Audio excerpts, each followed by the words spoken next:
예수님이 첫 번째 고향 방문하는 내용이 본문의 말씀입니다. 예수님의 고향은 나사렛이죠. 태어나신 곳은 베들레헴인데 성장하신 곳은 나사렛이십니다. 이 나사렛은 사실 갈릴리에서도 상당히 떨어져 있는 시골이죠. 시골. 요즘으로 치면 아주 촌입니다. 아주 시골에 있는 작은 동네예요. 알려지지 않은 작은 동네. 예수님은 이 고향을 떠난 이후에 이제 첫 번째 고향 방문을 하시고, 또 이제 고향을 방문하신 첫 번째 일이 바로 고향에서 말씀을 안식일 날 가르치시는 내용이 오늘 본문에서 먼저 나오고 있습니다. 사람들은 예수님의 이 나사렛 사람들은 예수님의 그 가르치시는 지혜에 놀라고 또 행하시는 능력에 놀랐다, 그렇게 표현을 하고 있습니다. 오늘 2절에 보니까 안식일에 회당에서 가르치시니 많은 사람이 듣고 놀랐다 그랬어요.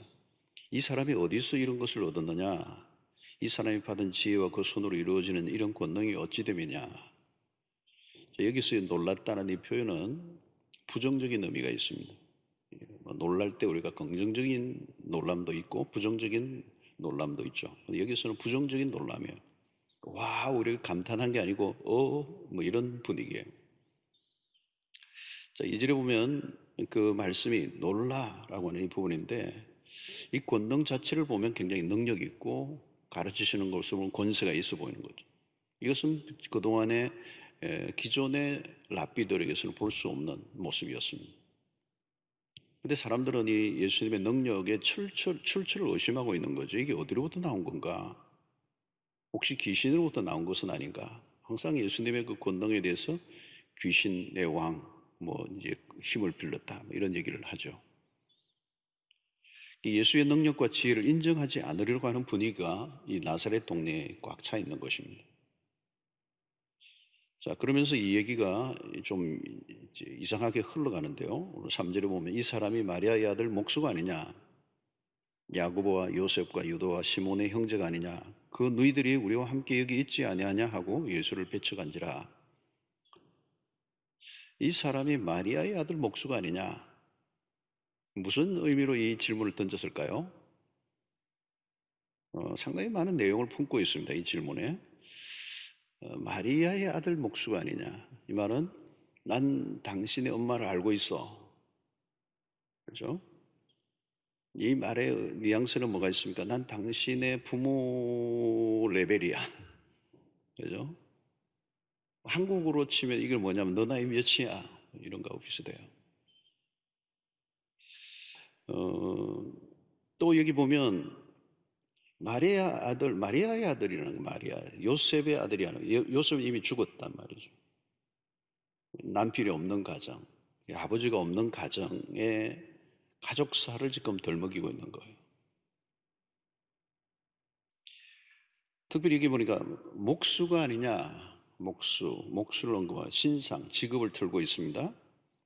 저 친구 우리 동네에 있었을 때 목수였어. 우리 집 문짝도 달았었지. 그때 그 나이가 몇 살이었더라? 자, 이 대화의 흐름 속에는 뭐가 있습니까? 계속 흐르는 게 예수를 폄하하는, 예수를 경멸하는 분위기가 뚜렷해요. 이 한마디로 전체적으로 보면 난 당신을 너무 잘 알고 있다고. 그러니까 우리 앞에서 폼 잡지 마. 메시아라고? 그건 아니지. 말도 안 돼. 이런 분위기입니다. 자, 여기 전체적인 나타나는 분위기는 매우 그들의 시각은 부정적이었습니다. 그리고 자질구레한 가십거리들을 가지고 지금 언급하고 있죠. 자, 이들의 문제는 뭡니까? 나사렛 사람들은 자신들이 알고 있는 예수에 대한 그 지식과 그 경험의 세계에 딱 멈추어 있는 거예요. 바깥에 예수에 대해서 바깥에서 흘러나왔던 얘기들을 많이 풍문으로 들었는데 그걸 전부 다 부인하는 겁니다. 중요한 것은 내가 그를 잘 알고 있다는 것. 근데 여러분 여기서 뭘 볼 수 있습니까? 안다고 하는 것이 믿음으로 연결되지 않는 거예요. 지식과 정보를 많이 가지고 있다고 믿음이 생기는가? 오히려 반대가 되는 경우가 많습니다. 오늘날 서구 국가들은 오래전부터 기독교 문화 속에 살아왔습니다. 사람들 이름도 다 성경의 이름들을 가지고 사용하죠. 성경을 안 가지고 있는 집이 별로 없습니다. 그리고 곳곳에 아름다운 교회 건물을 가지고 있어요. 모든 행사도 기독교적으로 치러지기도 합니다. 그러나 그것이 믿음으로 연결되는가? 아니에요. 알고 있는 것 같은데 잘못 알고 있는 겁니다. 지금은 서구 유럽의 많은 나라들은 이미 비기독교 국가로 바뀌고 말았습니다. 기독교에 관련된 세계에 완전히 휩싸여 있는데도 그들은 예수를 믿지 않아요.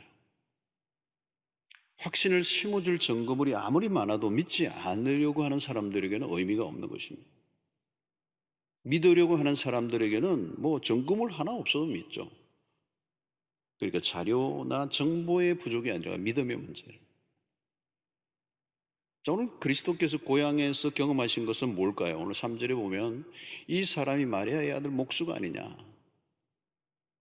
야고보와 요셉과 유다와 시몬의 형제가 아니냐, 그 너희들이 우리와 함께 여기 있지 아니하냐 하고, 그 다음에 뭐예요? 예수를 배척한지라 그랬어요.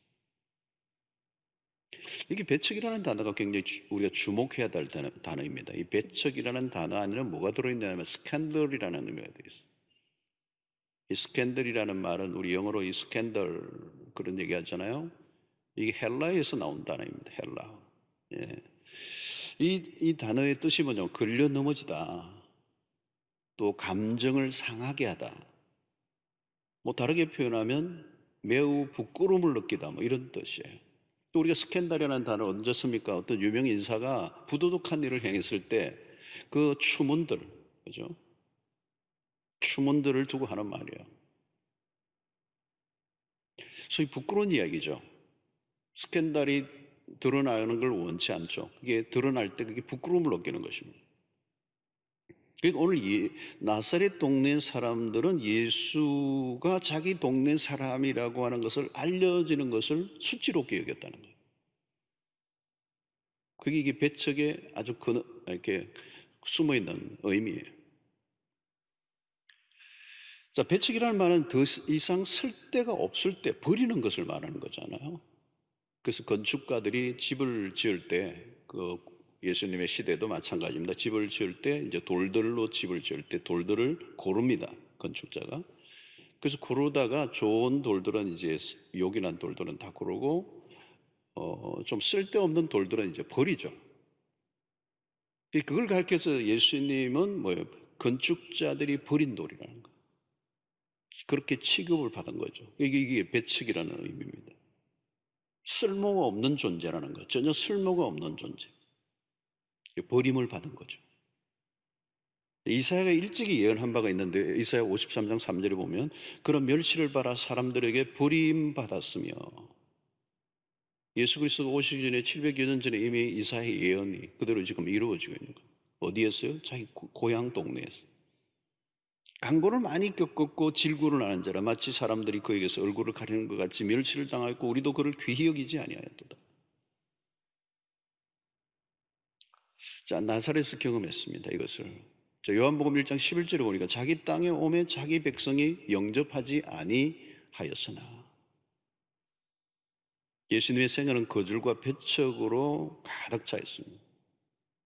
십자가의 길 자체가 뭐예요? 배척이었습니다. 십자가 사건 자체가 뭡니까? 온 인류로 인하여 배척을 당하고 거절을 당하고 무시를 당하고 귀히 여김을 받지 않은 사건입니다. 오늘날도 마찬가지죠. 여러분, 복음을 들고 들어가면 이렇게 배척이 일어나요. 저항이 일어납니다. 순순히 받아들이지 않아요. 그리고 초창기 한국교회 역사, 기독교 역사를 보면 선교사님들이 들어왔을 때 어때요? 저항을 하죠. 아주 과격하게 저항을 하면 죽이기도 했죠. 한국의 첫째 선교사 토마스 선교사도 발을 딛지를 못했죠. 예, 딛는 순간 죽은 것입니다. 이 복음을 들고 들어가면 어디든지 저항이 일어납니다. 그렇죠? 오늘 우리는 후기 기독교 시대라고 얘기합니다. 복음에 대한 강한 거부감이 있어요. 예. 요즘 유럽이 더 힘들죠. 유럽 같은데 이미 기독교를 경험했던 그 나라들, 그 안에서 만들어진 이 저항. 그래서 복음을 전하는 것은 항상 긴장도가 높아요. 중요한 것은 우리의 태도죠. 태도. 근데 나사렛 사람들은 예수라는 존재에 대해서 매우 그들은 부끄럽게 여겼다는 거예요. 저 우리 동네 친구가 저 왜 나가가지고 온 우리 동네 망신을 시키는 거야?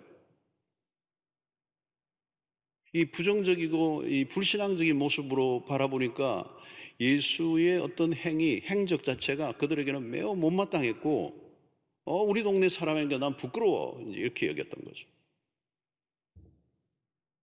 사랑하는 성도 여러분, 오늘 여기에서 우리는 뭘 느낍니까? 우리는 정말 예수 그리스도를 이렇게 자랑스럽게 여기고 있습니까? 혹시 내가 예수를 믿고 있다는 것을 감추고 싶을 때가 있습니까? 예수를 적극적으로 소개하기보다 오히려 비밀로 하고 싶어요. 오랫동안 다닌 직장에서 아무도 내가 예수를 믿는다는 사실을 모르고 있다면 과연 내가 예수를 믿는 사람이라고 말할 수 있을까? 언제 어디서라도 당당한가? 여러분, 어디에서든지 우리가 소개할 시간이 있고 뭐 다양한 식으로 해도 거기에 내가 정말 당당하게 예수를 믿는다라고 하는 것을 밝힐 수 있는 자신이 있는가? 바울은 로마서 1장 16절에 그렇게 얘기하죠. 내가 복음을 부끄러워하지 않는다. 이 복음은 모든 믿는 자에게 구원을 주시는 하나님의 능력이 됨이라. 먼저는 유대인이요 그리고 헬라인이에요. 바울이 왜 이 복음을 부끄러워하지 아니하노니라고 이런 표현을 썼습니까? 여러분, 1세기에 이미 이 그리스도인들은 마이너리티예요. 예수를 믿는 사람을 찾아볼 수 없는, 기독교라는 단어가 만들어지지 기독교가 형성되지 않은데요. 그러니까 여기저기 뭐 조금 이렇게 예수를 믿는다고 하는 따르는 무리들이 있는 그 정도. 그때에 이 복음은 거대한 로마 앞에서는 초라할 수밖에 없는 어떤 그런 때에 바울은 당당하게 얘기하는 거예요. 내가 복음을 부끄러워하지 않는다. 사랑하는 성도 여러분, 우리가 예수 그리스도에 대해서 또 복음에 대해서 우리가 어떤 태도를 갖고 있는가? 당당한가? 오늘 이 나사렛 동네 사람들은 부끄러워했어요. 왜요? 그들은 예수 그리스도를 잘못 알고 있었던 거죠. 그러니 그들의 문제, 왜 예수 그리스도를 그들이 배척했습니까? 그들은 이미 예수에 대해서 어떤 결론을 내리고 있었던 거죠. 예수에 대해서 더 이상 알고 싶어 하지도 않고 예수 그리스도의 어린 시절로 인하여 자기들이 갖춰져 있는 어떤 편견에 사로잡혀 있었던 거예요. 그동안 자신들이 알고 있었던 것이 전부였습니다. 그동안 예수의 행적에 대해 소식을 들을 때마다 부정한 거죠. 그건 아니지. 오히려 다른 동네 사람들보다 오히려 더 믿었어야 되는데 그들은 오히려 거부를 했어요. 그러니까 이 안에는 그 예수에 대한 어떤 잘못된 생각들이. 그래서 나사렛이 조그마한 동네가 일종의 운물과 같은 운물 안에 개구리들이 되어졌어요. 그들은 예수에 대한 편견에 사로잡혀 있었습니다. 편견의 눈으로 본 예수는 존경할 만하지도 않았고 불쾌한 존재였던 거예요. 성도 여러분, 이 편견이 참 무섭습니다. 편견이 한번 잡히고 나면요 그 편견을 깨기가 어려워요. 그래서 책 한 권만 읽은 사람 참 무섭다 그러잖아요. 이 책이 그렇게 써놨다는 거예요. 얼마나 무서운 거예요. 오늘날 여러분, 우리 사회 안에도 다양한 형태의 편견이 창궐하고 있어요. 편견. 한번 편견이 생기고 나면 그 안에 빠져나오지를 못해요. 왜? 거기에 집착을 해버리는 거거든요. 누가 무슨 얘기를 해도 꼼짝도 안 해요. 편견이란 자기가 알고 있는 것을 절대화하는 것입니다. 여러분, 이게 우리가 어떤 것이든 객관화의 작업이 필요해요. 객관화. 네. 여러분, 우리가 성경이 우리가 믿을 만한 건 이 객관화되어 있는 거거든요. 객관화된 진리란 말이죠. 어떤 개인의 어떤 한 사람의 어떤 얘기가 아니라 개인의 감정으로 끝나는 게 아니에요. 편견은 결론을 내리고 있기 때문에 다른 의견에 눈과 귀를 다 막아버렸습니다. 이 나사렛 사람들은 자기가 가지고 있는 그 어린 시절의 예수, 거기에 그 편견으로 더 이상 아무것도 듣지 않으려고 하는. 편견은 귀와 눈을 다 막아버리는 것이죠. 여러분, 뭐 눈에는 뭐만 보인다 이런 말 하죠. 그 뭡니까 여러분? 자기가 보고 싶은 것만 보고 듣고 싶은 것만 듣는 거잖아요. 자기 편견에 사로잡힌 사람들은 자기와 다른 어떤 교뇌를 받아들이고 하지 않아요. 새로운 지식이나 교뇌를 결사적으로 거부하는 것입니다. 그래서 사실 이 편견을 극복하는 일은 아주 어렵습니다. 여러분, 우리가 성경을 읽을 때도 이미 내 안에 편견이 잡혀 있으면 아무리 읽어도 소용이 없어요. 사람들은 자기의 생각을 지지해 주는 말씀을 찾죠. 그리고 거기에만 줄을 긋고요. 그 성경을 읽을 때 줄을 긋는 건 참 좋은 일입니다. 그런데 위험하기도 하다는 걸 알아야 돼요. 줄을 꺼놓은 것만 다 묶으면 내가 복음이 된다고 그러잖아요. 편견의 안경을 벗고 성경을 읽어야 돼요. 성경을 있는 그대로 보는 눈을 기르는 거예요. 그런데 여러분, 이게 쉽지 않습니다.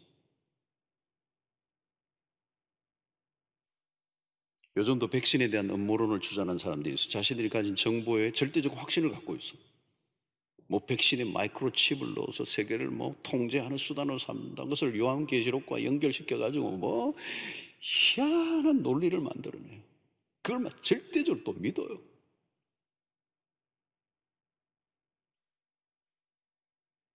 이야, 참 못 말려요. 이 잘못된 편견에 한번 사로잡히면 사람이 이상해지는 게요. 이상해 버려요. 사람이. 여러분, 내가 성경을 본다고 다 성경을 보는 게 아닙니다. 자기의 관점, 이미 만들어져 있는 그런 선입견, 사고방식이 그 성경을 보는 거거든요. 이런 페미니스트들이 이 성평등을 강조할 때 그런 운동을 하는 사람들이 성경을, 자기의 그 운동을 강화시켜 줄 성경을 찾으면요, 힘들어요. 성경을 통해서 하나님이 여성을 어떻게 말씀하시는가에 관심을 가져야 되는데, 자신들이 가지고 있는 그 관점을 강화시켜 주셔서 성경을 들여다보면요, 오히려 성경을 판단하는 자가 되는 거죠.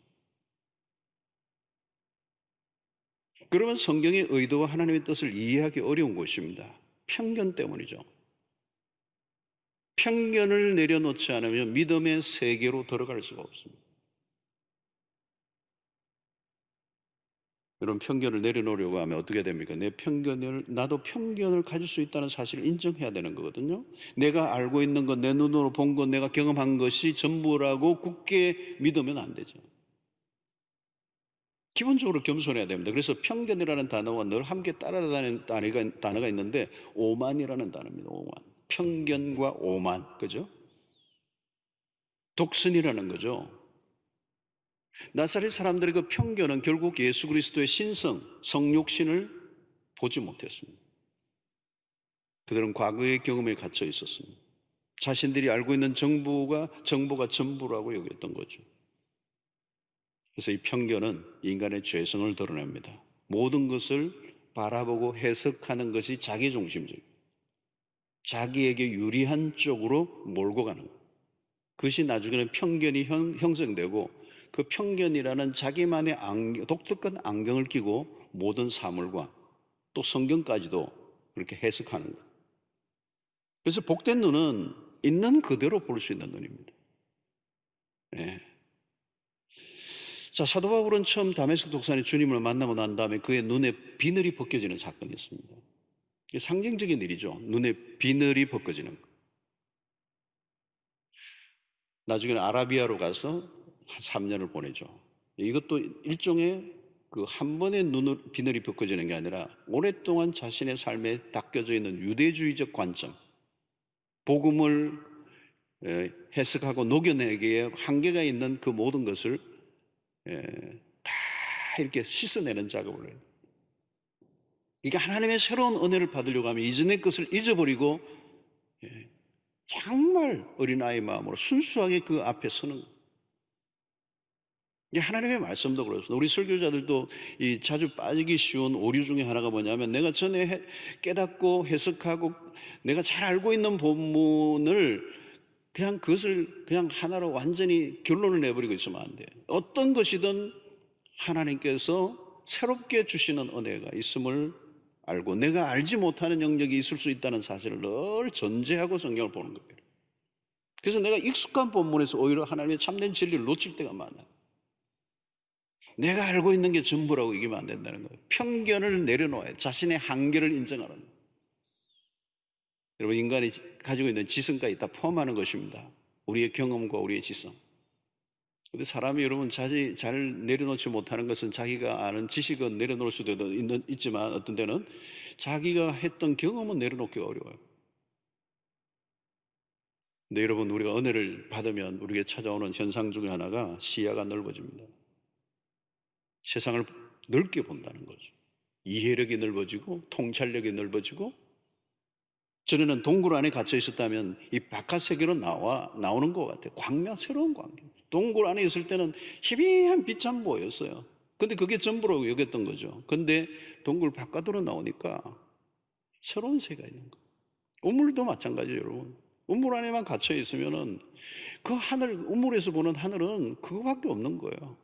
그래서 어떤 개구리가 우물 바깥에 나갔다가 바깥의 세계를 얘기하니까 우물 안에 돌아가지고 그 개구리를 죽였다는 거예요. 너 쓸데없는 소리 하지 마라. 미친 소리 하지 마라. 여러분, 말씀의 은혜를 받으면요, 통찰력이 생기고요. 지엽적이고 부분적인 것만 매여 있던 것이 아니라 전체를 보는. 여러분, 왜 삶이 자꾸 힘들어지고, 왜 삶의 변화가 일어나지 않고, 왜 사람들과 관계가 자꾸 다투고 갈등이 많아요? 그건 담아내지 못하는 거거든요. 눈이 열리지 않아서 편견의 벽에 가로막혀 있는 것. 내가 알고 있는 게 전부라고 여기니까 그 고집을 누가 꺾습니까? 언제나 열린 태도를 갖고 있어야 돼요. 하나님의 성령이 마음껏 역사하시도록.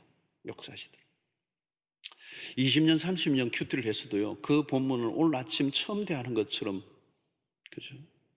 아침마다 새로우니 주의 성실이 크도소이다. 예. 날마다 성령을 의지하고, 내가 아무것도 알지 못하고 어린아이와 같습니다. 주님 말씀해 주십시오. 이런 겸허한 태도.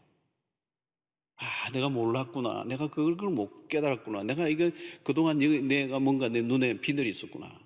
그 비늘을 하나하나 벗겨내는 작업을 해야 돼.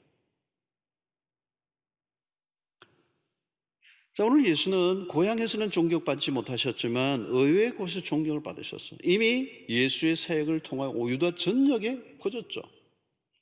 들려왔던 소문들은 분명히 특별한 것이었습니다. 병자들을 낫게 하시고 귀신을 내어 쫓으시는 사건들이 널리 소문이 퍼졌어요. 특히 가버나움에서는 죽은 자가 살아나는 기여제까지 일어났어요. 이것은 특종 기사감이고 사건 하나하나는 주목할 만하고 그 주변의 사람들 전역, 그래서 그것은 나사렛 동네 사람들에게까지도 소문이 퍼졌지만, 그러나 그들은 믿음으로 받아들이지 않았기 때문에 예수님은 고향 나사렛에서는 당신이 능력을 행하지 않으신 거예요. 그래서 5절에 보면 거기서는 아무 권능도 행하실 수 없어. 다만 소수의 병자에게 안수하여 고치실 뿐이었고, 여러분, 거기서는 아무 권능도 행하실 수 없었다는 이 말은 예수님이 어떤 환경에 따라 능력이 제한받는다는 뜻이 아닙니다. 주님은 무한 능력을 베푸실 수 있는 분입니다. 그런데 받아들이는 태도에 따라서 다르게 행동하셨다. 소수의 사람에게만 병자에게 안수하고 고치실 분이었다. 이 말은 그 불신의 환경 가운데서도 믿음으로 반응하는 소수의 사람이 있었기 때문에 그들에게는 능력을 행하셨다는. 여러분, 우리가 이미 앞부분에서도 살펴봤지만 예수님은 식사를 겨룰 일이 없으실 만큼 많은 사람들이 몰려왔어요. 주님은 실시간으로 끊임없이 능력을 행하셨습니다. 그런데 갑자기 능력이 떨어지신 겁니까? 분위기가 영 아니니까 능력 발휘가 잘 안 된다는 얘기입니까? 아니에요. 나사렛 동네 사람들의 그 마음의 상태, 굳게 닫혀져 있는 거예요. 그래서 하나님의 능력은 불신하는 곳에서는 감춰진다. 불신앙의 눈으로는 하나님의 능력을 볼 수가 없습니다. 불신앙의 사람들 안에 하나님의 능력을 행하실 가치를 느끼지 못하신 거죠. 성도 여러분, 불신앙은요, 하나님으로부터 오는 모든 축복을 가로막습니다. 마음이 닫혀 있으면 하나님이 해주실 게 하나도 없어요. 믿음이 얼마나 중요한가를 여기서 알려주고 있는 것입니다. 성도 여러분, 믿음에 따라 역사가 일어납니다. 이번 특세 때도 그 얘기를 계속했잖아요. 믿음이 얼마나 중요한가. 믿음이 우리의 파운데이션입니다. 영적인 분위기와 영적인 온도에 따라서 달라진다는 거예요. 앞부분에도 우리가 혈류증 여인에 대한 얘기를 들었지 않습니까? 여인은 주님의 옷자락을 살짝 만지기만 해도 나을 것이라고 믿음. 이건 뜨끈뜨끈한 믿음이죠. 가끔 기도를 부탁받을 때 상대를 위해서 기도하려고 할 때 말이죠, 그 상대의 믿음 상태가 느껴져요. 기도를 부탁하려고 기도를 하는데, 목사님 기도 한번 해주세요, 이런 거 하고, 목사님 간절한 마음을 다해서 정말 목사님 한번 기도해 주시면 좋겠습니다. 어떤 사람은 끌려오는 분도 있어요. 누구에 의해서 끌려온 거예요. 기도하려고 하는데 딱 쳐다보고 있어. 기도하려고 해도 기도가 잘 안 나와요. 이 기도를 받는다라는 표현이 사실 좋은 건 아니에요. 기도를 받는 건 아니거든요. 기도는 하는 거지. 물론 목회자가 기도를 할 때 받는 입장에 있다 할지라도, 기도는 그냥 받는 수동적 입장이 아니라 그도 믿음으로 함께 기도하는 거죠. 이게 그 중요한 것은, 믿음의 기도를 함께 하고 있는, 기도를 받는 입장에 있다 할지라도 그의 믿음에, 그 받는 기도를 받는 사람의 믿음이 중요한 거라는 거예요. 그 믿음을 가지고 기도하는 목회자와 믿음을 받는 그 성도의 이게 맞아떨어져야 되는 거죠.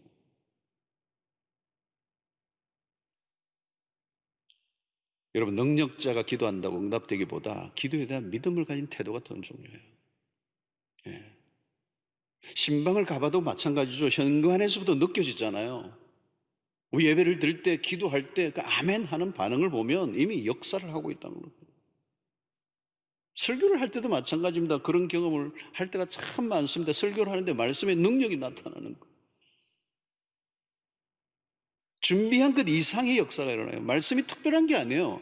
성도의 청중의 마음이 믿음으로 화답하는, 받아들일 준비가 충분히 되어 있는 곳에 말씀의 역사가 일어나요. 요즘같이 온라인으로 이 빈 공간에 이 특세 때도 막 계속 새벽에 이 썰렁한 분위기에서 설교하는데요, 이게 보통 힘든 게 아니에요. 보통 힘든 게 아니에요. 이 영적인 어떤 이 열기와 믿음의 화답과 이런 것들이 있어야 되는데, 여기서 하는데 제 마음이 막 뜨거워져 있지 않으면요, 이게 안 보이니까, 잘 안 보이니까. 여러분, 설교자 자신이 준비한 것 이상의 은혜가 흘러나온다는 걸 설교하면서 느낄 때가 있어요.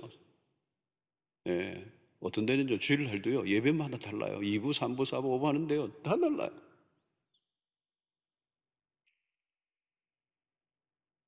어떤 예배가 뜨거운 예배인가 묻지를 마세요. 그리고 어떤 데는 또 달라요. 바뀌어요. 여러분, 믿음으로 반응하지 않을 때 어때요? 설교가 막 헷갈리는 거예요. 막 했던 말 막 잊어버려지고, 막 더듬거려지고, 그리고 빨리 하고 마치고 싶은 거예요. 여러분, 주님의 능력은 무제한이었습니다. 근데 이 나사렛이라는 동네에서는 당신이 행하지 않으신 그 능력을, 그리스도의 지상에서 행하신 능력은요, 사실 주님의 능력, 하나님의 능력의 일부에 불과합니다. 하나님의 능력은 상상할 수 없어요. 문제는 불신앙입니다. 불신앙이 있는 곳에서는 어떤 능력도 행하지 않으셔요. 주님은 믿지 않는 나사렛 사람들을 설득하고 마음을 바꾸려고 하지 않았습니다. 마음이 닫혀있는 상태에서 할 일이 없음을 보여주는 거죠. 귀 있는 자는 들을지어다. 왜 이런 말씀을 하십니까? 들으려고 하지 않는 사람에게 말씀은 의미가 없다는 거예요. 준비되어 있지 않는 영혼, 믿음으로 반응하지 않는 일에는 아무리 위대한 역사를 일으키시는 분이라도 그 어떤 것을 행하실 의미를 느끼지 못하고, 그래서 가치가 없는 일이라고 얘기한 거죠. 여러분, 진리가 역사하는 순간은 언제입니까? 마음이 활짝 열려 있을 때입니다. 마음이 열린다는 것은 무엇을 말합니까? 내가 가지고 있던 편견의 벽을 스스로 깨고 나와야 진리가 그 안에 밀고 들어갈 수 있다는 것입니다. 그러니까 여러분, 사실 은혜를 받는다는 말은 그건 놀라운 일입니다. 기존에 내가 갖고 있는 지식과 경험과 내가 가지고 있는 개인의 어떤 여러 가지 자신이 가지고 무장되어 있는 것들을 진리가 뚫고 들어가야 되는 거거든요. 자신이 가진 편견과 각종 이론과 지식으로 무장해 있을 때, 예, 그 은혜를 받는다는 게 어려운 거죠. 불가능한 것이죠. 고린도후서의 표현으로 하면 견고한 진이 우리 안에 형성되어 있는 거예요. 주님은 사람들의 반응을 중요하게 여기셨습니다. 거기에 따라 당신이 능력을 행하고 행하지 않는 걸 결정하십니다. 이런 콘크리트 바닥에는 물이 스며 들어가지 않아요. 아무리 물을 부어도요, 옆으로 쐬버리지 그 안으로 스며 들어가지 않습니다. 편견이 바로 콘크리트 바닥과 같아요. 완고하게, 그죠? 거부하는 거죠. 씨를 뿌려도 소용이 없어요. 그렇죠? 돌짝밭과 같은, 길가밭과 같은 것이죠. 반질반질하니까 들어가지가 않죠. 그 씨는 생명력이 있는데 들어가지 않아요. 그래서 우리는 무슨 말씀을 하시든지 주의 종이 듣겠습니다라고는 이 태도를 가져요. 그 닫힌 세계에서 빠져나오는 거죠. 그 성령의 인도함을 받으려고 하면 우리가 가지고 있는 고정관념, 그리고 우리가 가지고 있는 선입견, 우리가 가지고 있는 편견의 벽을 계속 깨뜨려 나가는 작업. 여러분, 은혜를 받고 싶습니까? 하나님의 역사를 체험하고 싶습니다. 마음의 태도가 너무 중요해요. 여러분, 신앙생활을 잘하는 분들을 한번 보세요. 여러분, 어떻게 신앙생활을 하는지. 믿음은요, 믿음을 팍쑥쑥 자라는 사람은 스폰지 같은 사람이야. 팍팍 빨아당기는 거예요. 그 안에는 여러분 편견이 없는 것이죠. 그 안에 복잡한 생각을 가지고 있지 않고 그저 하나님의 진리 앞에 아멘으로 반응하는 옥토와 같은 사람들, 그들이 믿음이 자라는 것이죠. 여러분, 이 한 해 동안 말씀을 가까이 하시되 내 마음을 먼저 점검하셔야 됩니다. 내 마음이 정말 옥토가 되게 해주십시오. 스폰지와 같이 되게 해주십시오. 이렇게 콘크리트 바닥이 되지 않게 해주십시오. 내 안에 있는 설정되어 있는 모든 것들을 기꺼이 언제든지 내려놓고 하나님의 말씀 앞에 내 생각과 내가 그동안 기존에 가지고 있었던 내 사고체제와 전혀 다른 것이라 할지라도 하나님의 말씀이면 그대로 아멘으로 받기로 결정하고 살아갈 때 하나님의 진리가 내 영혼을 새롭게 바꾸어 놓을 줄로 믿습니다. 자, 여러분이 6절을 보면 그들이 믿지 않음을 이상히 여기셨더라. 이에 모든 촌에 두루 다니시며 가르치시더라 이랬습니다. 자, 예수님은 그들의 불신앙에 대해서 이상히 여기셨다는 거예요. 이방인들의 믿음으로 다가오는 것과 너무나 대조적이었기 때문에. 아니, 유대의 택함을 받았다라고 하는 백성들은 반응하지 않고 오히려 이방인들이 더 적극적으로 다가오는 것, 이상히 여긴 거예요. 그들이 왜 이들이 믿지 않는가? 마태복음 8장 10절에 보니까 예수께서 들으시고 놀랍게 여겨 따르는 자들에게 이르시되 내가 진실로 너에게 이르노니 이스라엘 중 아무에게서도 이만한 믿음을 보지 못하였노라. 누구에게 한 말입니까? 이방 백부장이에요. 백부장. 유대인들은 거절하고 이방인에게서 탁월한 믿음을 보았습니다.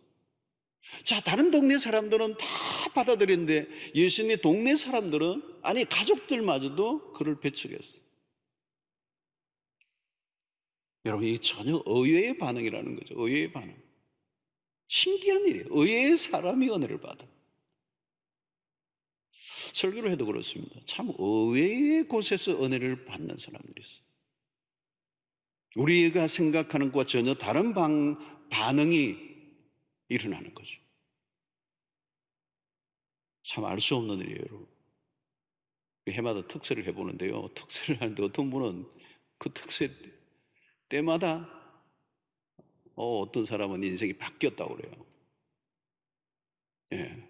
뭐 우리는 모르죠. 어떻게 누가 어떤 형태로 말씀이 흘러가는지 모르지만 하나님이 하시는 일이죠. 정말 기대했던 곳이 아닌 전혀 다른 곳에서 은혜 받는. 예수님이 지금 이에 모든 촌에 두루다니시며 가르치시더라. 믿지 않는 사람들에게 너무 연연할 필요 없고 믿음으로 반응하는 사람들에게 다니시면서 복음을 전하신 거예요. 여러분, 우리가 복음이 배척되는 것도 있지만 적극적으로 받아들이는 것도 있습니다. 복음을 받아들이지 않는다고 너무 거기에 연연할 필요가 없어요. 잘 받아들이는 곳으로 가서 복음을 전하면 되는 것입니다. 신기하게도 지금도 마찬가지예요. 어떤 곳은 척박해서 어떤 나라는 아예 복음이 들어가지 않지만 어떤 곳은 뭐 그냥 대환영이에요. 지금도 여러분 중남미나 뭐 아프리카 일부 또는 이 아시아권에도 어마어마한 복음의 추수 역사가 일어나고 있어요. 그러나 어떤 지역은 강한 저항이 일어나죠. 유럽도 마찬가지고 중동 국가들. 그러나 여러분, 그렇다고 해서 복음이 닫힌 게 아니죠. 어떤 데 열려 있는 겁니다. 중국도 마찬가지죠. 문화혁명 이후에 공산주의 정부가 강하게 기독교를 핍박했고요. 신자들이 모두가 지하로 들어가 버렸잖아요. 그런데 갈수록 신자들이 늘어났습니다. 실제적으로 지금 공식적으로는 세계 기독교 인구가 가장 많은 나라는 중국이에요. 미국이 아닙니다. 어떻게 그런 역사가 일어나는 거죠? 복음은 의외의 역사예요. 의외. 내가 기대했던 곳에는 역사가 일어나지 않고 기대하지 않았던 곳에 역사가 일어나는 거예요. 안 될 것 같은 곳에 되는 역사가 일어나고 될 것 같은 데는 오히려 안 되는 역사가 일어나요. 우리는 모르는 거죠. 그러나 어찌됐든 복음이 흘러가는 것에는 편견과 저항이 거세지. 오늘날도 여러분이 포스트 코로나 이후에 복음의 저항이 더 세워질 거예요. 그러나 여러분 낙심할 이유가 없습니다. 복음은 언제나 복음이고요. 복음은 능력이고요. 하나님의 역사는, 하나님의 나라는 계속 진행되고 있는 것입니다. 잘 받아들이는 곳, 그곳에 씨를 뿌리면 30배, 60배, 100배 결실 거두는 역사가 오늘 또 일어나는 거예요. 오늘 여러분 우리가 선교 작정주의를 지키는 것도 매우 의미가 있습니다. 선교는 멈출 수 없는 것이고 복음은 언제나 흘러가야 돼요. 이 일을 멈추서는 안 되는 거죠. 때를 어떤지 뭐든지 예수를 증거하는 역사. 그래서 오늘 이 본문에서 우리의 말씀에 정리한다면 앞으로 우리의 복음의 전도 현장이 만만하지 않고 갈수록 어려워질 수도 있고 여러 가지 복잡한 일들이 생길 수 있지만 그런 건 문제가 되지 않아요. 중요한 것은 어디 가나 복음에 열려있는 자들이 있는데 중요한 것은 누구를 통해서 예수를 자랑스럽게 여기는 사람들, 복음을 자랑스럽게 여기는 사람들. 사랑하는 성도 여러분, 오늘 복음을 부끄러워하지 않는 여러분들 되시기를 바라고 어디에 가서나 예수를 자랑하고 담대하게 드러내는 오늘 나사렛 사람들처럼 예수 그리스도를 부끄럽게 여기고 그 예수 그리스도의 소문으로 인해 오히려 감정이 상해했던 나사렛 사람들과 전혀 다른 편견 없이 예수 그리스도를 있는 그대로 믿고 구원받은 우리가 그 예수 그리스도를 온 땅 가운데 자랑스럽게 증거하고 드러내는, 내가 그리스도인의 신분됨을 드러내는 일에 조금도 주저하지 않는 여러분들이시고, 여러분 내가 예수 믿는 사람이라고는 드러내는 그것은 내 삶에 문제가 있을 때 그것을 드러내는데 좀 자격지심이 있을 수는 있겠죠. 내가 하나님의 백성답게 마땅히 살지 못할 때, 그래서 나의 그 노출이 오히려 예수에게 영광을 가려는 일들이 있을 때 우리가 주저할 때가 있습니다. 그것은 가질 수 있을 거죠. 그런 태도죠. 그러나 그렇다고 해서 예수 그리스도를 자랑하는 일에 우리가 소극적이서는 안 되는 거예요. 우리가 어떤 상태에 있든지 예수 그리스도, 그분은 우리의 자랑이요 기쁨이요 소망, 인류의 소망이고 담대하게, 그래서 나는 그 예수를 따르고 있고 믿는다고 고백하는 여러분들이 되시길 바랍니다. 여러분 예수 그리스도를 부끄러워한다면 마지막 날 하나님 앞에서 우리가 부끄러움을 당합니다. 예수 그리스도를 어디에서나 시인하고 인정하면 하늘에서도 우리를 인정하고 시인해 주시는 역사가 있을 줄로 믿습니다. 오늘 주님을 온당 가운데 가장 자랑스러운 영광스러운 분으로 여러분들의 입술을 통해 날마다 드러내는 은혜가 있게 되기를 주의 이름으로 축원합니다.